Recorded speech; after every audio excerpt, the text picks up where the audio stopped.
NEMATAMBUDZIKO MUTANGADURA FAMILY. You know, I knew Joseph Ntangadura. He was a very good man. Mazuva ndaibika sadza kubudiriro, you know. Mombe dzangu dzandaibika pakantini pangu. Muna ndichestira ndaMutangadura, you know. I got to know him from someone musikana wandaiwirana naye kuchitungisa. You know, very good man.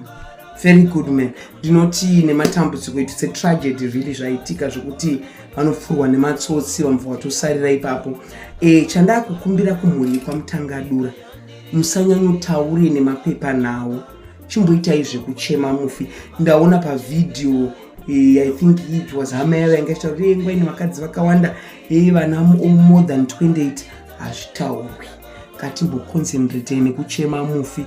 Then mwana wacho musikana ngachitsanangura rufu musalad, ndo machemera anoita masalad. Handiti kanda anchiona vanhu vangu vachimubhasha kuti inda usina kuchema uchiti wewe. Zvakafanana nesu isusu takakurira mubudiro. Ndakanzwa kana kuti anything chaitika kuna Ashumba ndinoridza mere nokuti tiri vanhu vemugeto. But vana vaya vakakura sababu zvakatosiyana, ndo machemero emasalad. Saka musamba mayanyumva mamubhesha mwana uya kuti achema sei. Asi vanhu vekwaMutangadura marasikirwa negamba. Murume uya ngari right. A very good man. And you know, when I say a good man, I mean it.